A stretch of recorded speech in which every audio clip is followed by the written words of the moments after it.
Okay. There you go. That's a start. That's a little start. Hey, I'm Bob Murray, along with Brian Clark. It's a start, Brian. Got a little fishing tournament going here. Stay tuned, Delaware Valley Outdoors. It's going to be a good one. All right, there we go.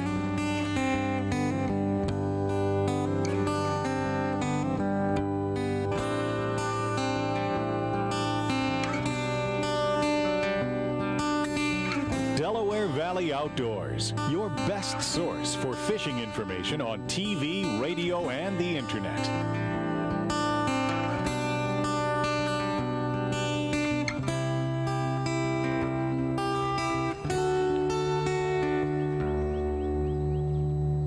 Welcome to Delaware Valley Outdoors.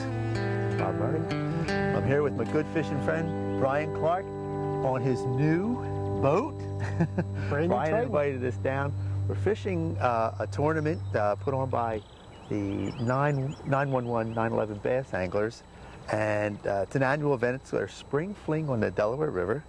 Brian, we come out to a little slow start here this morning, but again, it's tidal water, and it's a little tough sometimes when the tide's not exactly right for you. No, when the tide's not moving, the fish are basically not doing a whole heck of a lot. They feed when the tide's moving, and when it's slack, they rest. And that's just the way it is.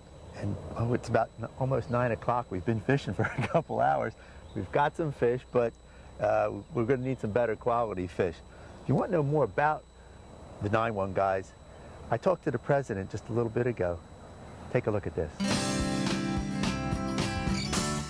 Alan, 911 guys, what a club. You guys do a great job. Tell us a little bit about the club itself and you know, why you guys came up with the spring fling on the Delaware. Well, originally it started out probably as many other clubs did. A bunch of guys around talking, they want to organize themselves. Our common thread through 911 was some deal in the emergency services, either paramedics, firefighters, and in some of the cases, 911 dispatchers. So that's where we got the name. The common thread was emergency services. And we just wanted to spread out a little bit further. And we brought the tournament down here. We figured we'd like to have an open tournament that nobody's ever seen on the Delaware River. It's a great fishery. And to have a big open tournament and have the amount of people that we're going to have, it's a great thing. And it's grown every year. Absolutely. And you know what I say? The quality of the people that you're attracting is quite high. That's it. These guys are some of the best anglers around, and you get the best anglers. They know that it's a well-run tournament. And you guys put a heck of a lot of time in to do it. That's exactly what we're looking for. When you come out to a tournament, you want to be treated like a celebrity, and that's the way we try to treat everybody. The show we put on, I don't believe is matched by anyone in this area. And when you come up to the weigh-ins, we want you to think that you're at a national tournament, and we try to treat everybody as such. And everything was run on time, clockwork. It's unbelievable. I just can't wait to, I know it's going to come up. I can't wait for the weigh-in, and I'm sure, you know, we'll have some shots of that. But again, thanks a lot. Thank you very much. Great job. And we appreciate having you. I'm telling you, if you want to get into a good bass tournament, you get down here to their open tournament, 911. Great guys. We're back in one of the marinas, and usually around these places where they put the boats in, it's a little deeper. So as the tide drops in the marinas, the fish will just naturally go down to the deepest areas. So what we try to do is we fish this first, and pitch in it, worm, jig, something like that. And what I'm trying to do is just see if the fish are around the pilings, and they'll just suspend in there for a long time, and they'll just go up and down as the tide moves. But usually it pulls them out from all the docks, and they stay in these little holes because it's a little deeper, because they have to put the boats in. What we have here, Brian sees a fish that's on a bed, and he's pitching to it, right, Brian? Yeah, I'm just flipping a salty sinker in there, letting it lay on the bed. And judging from the fish's body language, this is going to take a while. He's really not interested. A lot of times you'll see a fish on a bed like that. You can pitch to it for 10 minutes, 15 minutes to an hour, before you get it to become interested in your bait. A lot of fish will be bedding up here to spawn, especially against these back bulkheads in any of the marinas that you go to.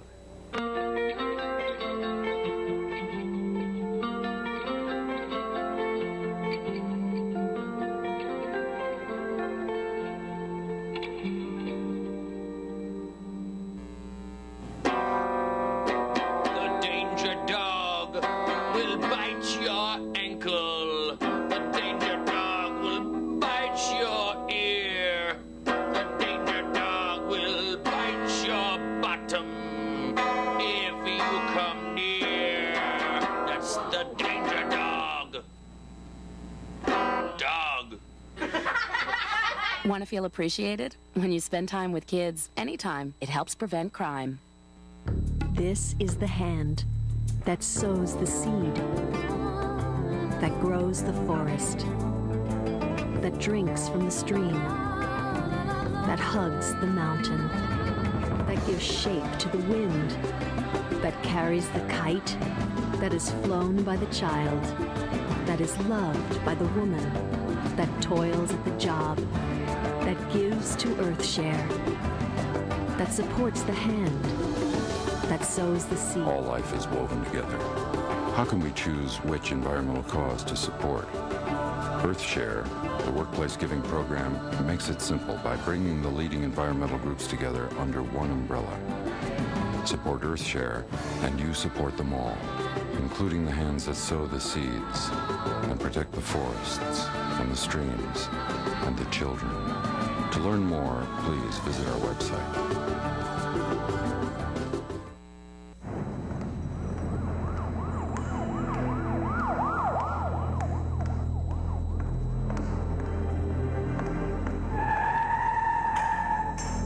Mommy, what's wrong? You can refuse to be a victim, and we can help. Call now about the I Refuse to Be a Victim safety course from the women of the NRA. It's not about guns or joining the NRA. It's about planning your own personal safety strategy. Call now.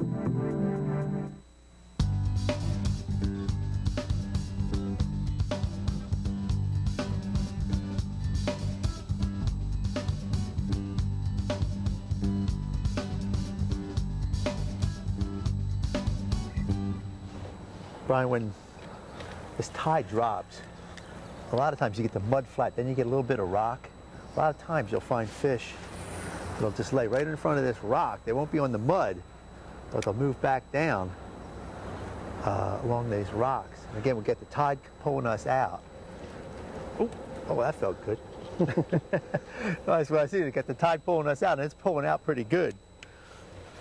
Yeah, there's rocks. Yeah. As soon as you come out past the rocks, that actually becomes like the first drop. Right. And when that tide comes out, the fish are moving for that first drop, and the rocks are the first obvious stop for them.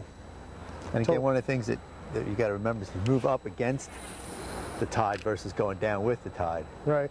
Because the fish are going to be looking up that way. Yep, they're watching for the baits to come downstream towards them. You fish the other way around, and you bring in your bait past the fish, and he's less likely to zoom out. Oh, it's coming across his back.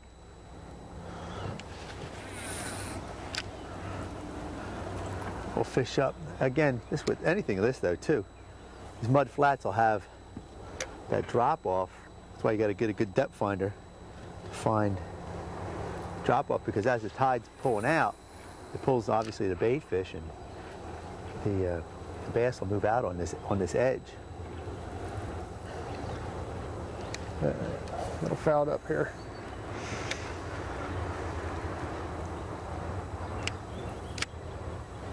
Now I'm throwing a spinnerbait, and then you're throwing that crankbait. Yeah, I got a little crankbait, and what I'm using has a square bill on it because we're in post-frontal conditions here.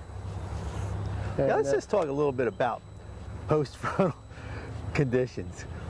Does it make the fishing harder, or does it make the fishing easier?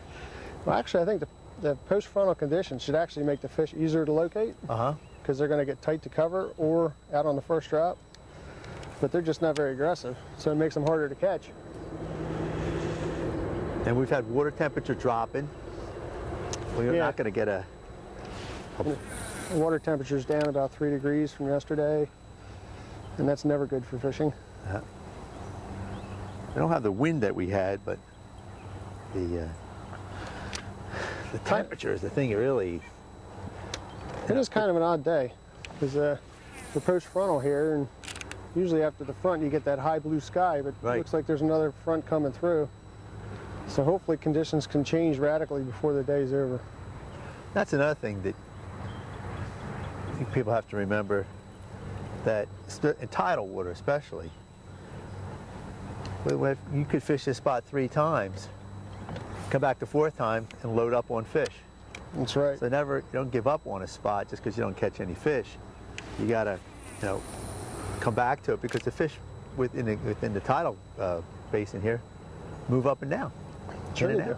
Yep. There's certain times of the day, depending on what the tide is, they're going to be very aggressive, and other parts of the day, no matter how good the conditions are that we're fishing in, if the tide's not right, they're not going to bite. Now they're just going to slack off and just get lethargic. Yep. Now we do have a pretty good moving tide, so we want to think the fish would be a little bit more aggressive. Yeah, you'd think if we got a bait near them, they'd bite it. Yeah. We'll be right back after this break with the weigh-in.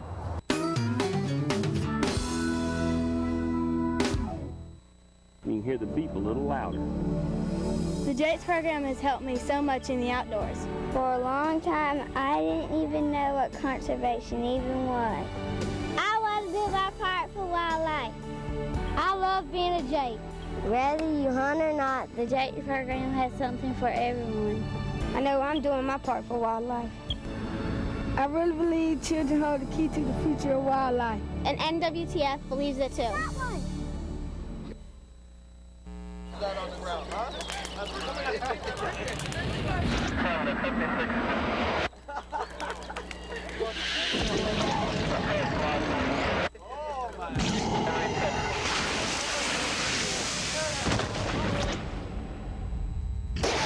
Each year, thousands are senselessly killed by people with no criminal record at all. People like you.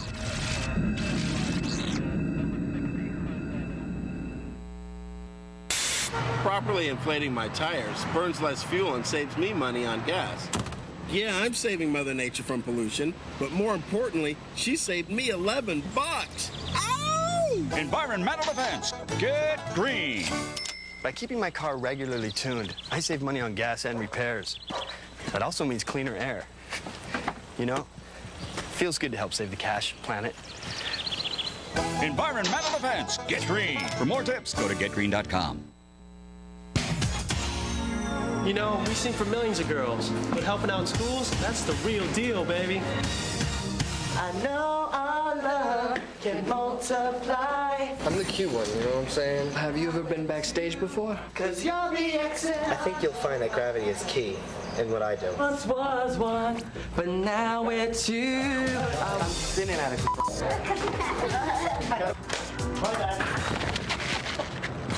Oh.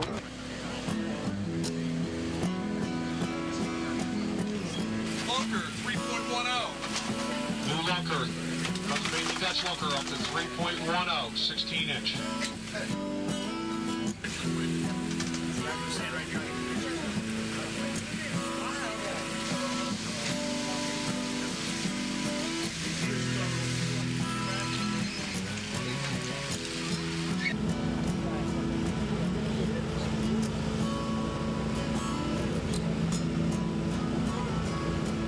I guess they're ready for us, huh?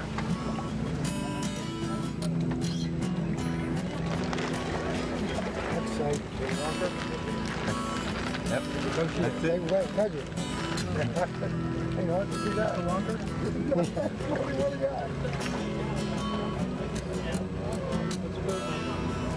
got? 28. 28. 18 1/4, Michael, per lane.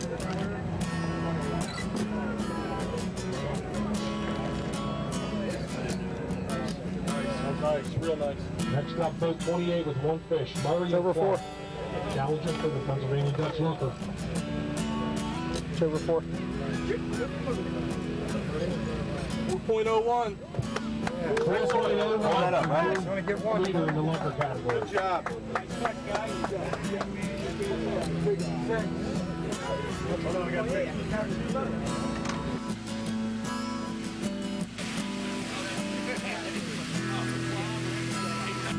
If you can see behind us, the lunker board's up there, and there's a lunker at 401 that happens to be our lunker. Brian caught the fish. But anyway, it's a team, so we're happy about that. But we're on the board, a couple more bags to weigh in, but we're close enough. We might have lunker in this thing.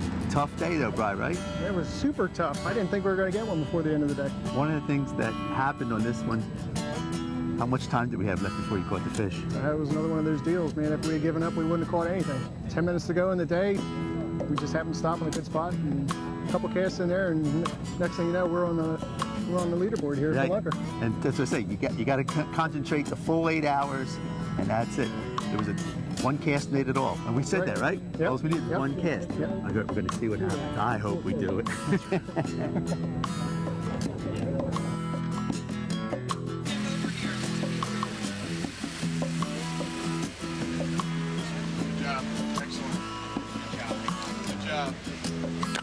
Congratulations. Enjoyed having you. In third place, boat 35. Anderson and Roberson with 8 fish for 14.87 pounds. Nice having you. With 17.06 pounds. Boat 34, Woodward and Piscopo for $782. Good job. Nice having you. Congratulations. And in first place, with 18.22 pounds for $1,043. Boat 2, Bowman and Bowman. Okay, guys, congratulations, Paul. Tim, Paul. Guys, you did a heck of a job today. It was tough fishing because we had a big tournament yesterday. Yeah. And then we had another tournament today. A lot of boats, 39 boats today. In this tournament, plus some other small tournaments out today. So it was a tough day. I know it's hard to ask the question, where'd you catch your fish? Kind of just give us a pattern that you saw in the springtime and how it worked out for you today. Well, you're basically fishing a lot of backwater areas, focusing on a lot of backwater areas where these fish are going to spawn. They haven't spawned probably as of yet, but they're going to be real soon. The water temperature's getting up there, so the fish are moving around a lot. We just moved around a lot of different spots where they're typically going to be, in your different backwater areas. Went from one spot, picked up a few fish, and moved on. And ran the tide. Just started south and worked our way up north the whole way. That's the tide. Well, guys, did a heck of a job. Congratulations again. All right, I'll see you back next year, right? Definitely. All right. Yeah, we'll be here.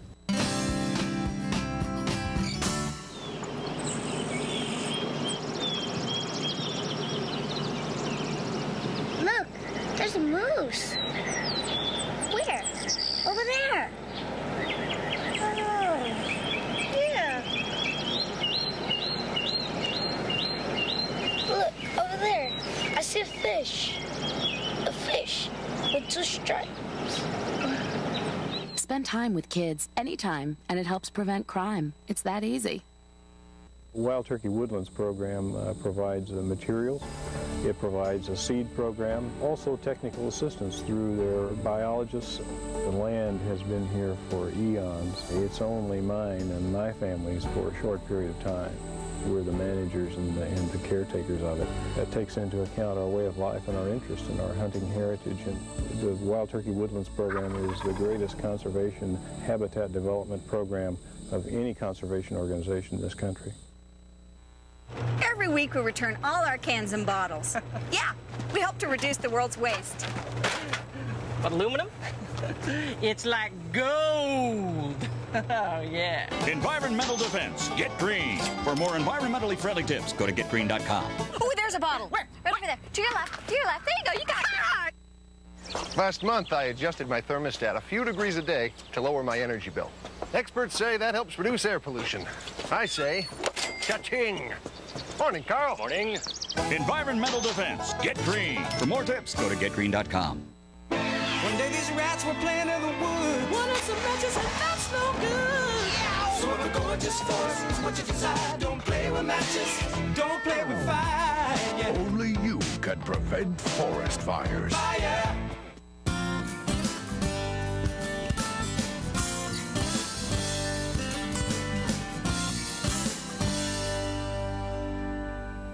Well, Brian, we're at the tackle box. Pretty good day. Some baits work, some baits don't. But we tried a whole bunch today. And I think that's important to do, is to try a bunch of baits, because some of the baits that we thought were going to work didn't work. No, that's true. I thought early spring, the way it was, the water temperature was in the 60s. I thought the fish would be a lot more aggressive than they were. Yeah, and it was a slow bite. At least for us, it was a slow bite in some cases. Again, you said the baits that we were going to use were a slower bait because of the conditions that we had. We had, what, a 2-day cold front? Right. Drop in water temperature. Usually the fish would be aggressive. I would think. But it wasn't. This time of year, I mean, they are anxious to get up and spawn. We're at the right water temperature. We're only a week or so away from a full moon, which will be ideal conditions. I thought they would be a little shallower than they were. But they didn't turn out to be that way. Yeah. Well, we first started off, again, I threw, which my favorite bait here is the baby brush hog. It's a universal bait. I like to pitch it on a spinning rod. It works well for me. And we caught fish on this. It just didn't get him into the boat. You always catch fish on that. I always catch fish on You it. amaze me with that bait. And again, the green color is just the thing. And the only thing that I do is I use a great big 4.0 Gamakatsu hook. I just like that wide gap in that bait. I feel more comfortable with it. It looks kind of odd, but I really do like that bait. You see the same hook in the tube that I was flipping today. Right, because you want that big, I like that wide gap. Sure, that's a lot of plastic that you got to penetrate the hook through to get into the fish's mouth. You don't want it bunching up. On a smaller hook, you might get a good hook set, but just get all plastic. And again, that's about a 5.0 or a 4.0, 5.0? That's a 4.0 right there. Mm-hmm. Again, like you said, because when a fish grabs this, it really crunches up in there, and you want something that'll take all that plastic and still... Sure, just move the plastic out of the way. On a smaller hook, the plastic moves out of the way, but if there's not enough room in the gap of the hook, it just can't move enough. Pegged? Yes, I always peg my tube when I'm flipping on a flipping stick, because I like my tube to stay right with the weight. I'm always targeting thick cover with that tube, and my whole premise behind that idea was I don't want the weight to sink down to where the fish are and have the tube stuck somewhere in the bushes or on a piling or something. It's going to follow the weight. One compact bait that's falling down. The weight's not over here. Right, exactly. And you can feel, I guess it gives you a little bit more sense of feel, right? Sure. Anything you feel that on this bait is going to be happening at the weight. And if it's pegged and it's in front of your tube, it's going to be happening on the tube too. Again, favorite color is going to be that green avocado watermelon. Sure, that's a great color for plastic baits in this clear water we were fishing in today. Another bait that I like to use, again, it's the Durstein Super Sinker. Again, it's a confidence bait for me. I like it. It falls real slow, and we had to throw baits that were slow today. It was absolutely in our minds that we had to do that. Again, I just wacky worm it in that sense, where I just, hook right through the middle and just let it sink on a bare hook. Again, I use a Gamakatsu hook there. It seems kind of odd, but it really doesn't seem to bother the fish. No, not really much at all. And I threw the same bait, but I Texas rigged my bait with no weight on it, and got some bites on that too. Yeah, we get some. You really can't rig that bait wrong. No. It's just your preference as to how you like to fish it. And we threw our spinner baits today. Couldn't fish the river without throwing a spinner bait. Cannot finish this river without it. And we basically like the same color combinations too. Absolutely. I like gold blades, and I like having the willow leaf blade also when the water's clear like it was today. We had to, and again, that trailer hook on there.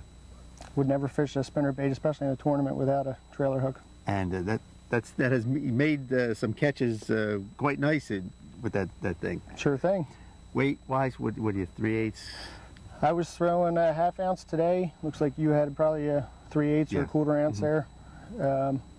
My idea of going to the heavier spinner bait was that I saw the fish weren't very active, and I wanted to be able to retrieve the bait, make it sputter and move a lot, but I also wanted it to stay deeper because it didn't seem like the fish were going to come up for it. The fish were up. That's cool. And I do like this color combination here with just the gold and the silver, I think. And the skirt here is that iridescent color too. It makes it nice. Yeah, I had the same color skirt that you have there. I had a silver head on my spinnerbait. And you had mentioned that the bait, the tide starts moving. Again, tide's very important here. We're on the Delaware River. Tide is basically the thing that makes the fish feed. Sure, the tide is the dinner bell. Right, that's right. And you had said like, we got the tide starts to move, we got to start going with a moving bait. Why is that? Well, during the slack tides, the fish are pretty much relaxing. They're hiding tight to cover. When that tide starts, that's the dinner bell. I mean, they know it's time to eat, and they set up in places where they expect minnows to be washing in with the current or washing out. And they'll move around to one side if the tide's coming in, they'll move around to the other side of the structure if it's going out. Absolutely. And this bait here proved to be, or a similar bait, it was a crankbait today. Right. This bait is a fast-moving bait, and it turned into yeah, I think what the key was, if you'll notice on this crankbait, if you look at the shape of the bill, I like this crankbait during tough conditions. It's got a square bill on it, so when it goes down, it whacks on something on the bottom, it ricochets pretty far off, and it generates more of a reaction than, say, a round bill. So it takes off of things. Yeah, and I'm sure that's what happened today. That bait went down there, hit something. And if you could see this bait real close up here, it's got a pretty good lip here that's kind of all tore up a little bit, so it's been ticking things. Well, Brian, that was a good moving bait, and that's what we caught our fish on, or I should say, you caught your fish on. It was that's the Bomber Square A, and it christened the brand new Triton bass boat. That's right, and you don't usually see my red and white boat in here, but we had to. Brian called up and said, Bob, we got the new Triton. Fish is great. And it ran great. It catches big fish, I guess. Yes, it does. I hope this is an omen of things to come. One other thing, Brian, we got to remember, always have a net handy here. We needed that net today. Absolutely, we did. We caught a nice 4-pound bass that got us lunker in our tournament. So yep. If we didn't have the net, we might not have landed that fish, and it would have cost us about $309. That's right. Anyway, that's the Tackle Box. I'm Bob Murray. This is Delaware Valley Outdoors. Website, Delaware Valley Outdoors. Come by and see us. Email us. We got tide charts. We got weather reports. All kinds of interesting articles. The Clark Report. Absolutely. Stop by and see us. I'm Bob Murray.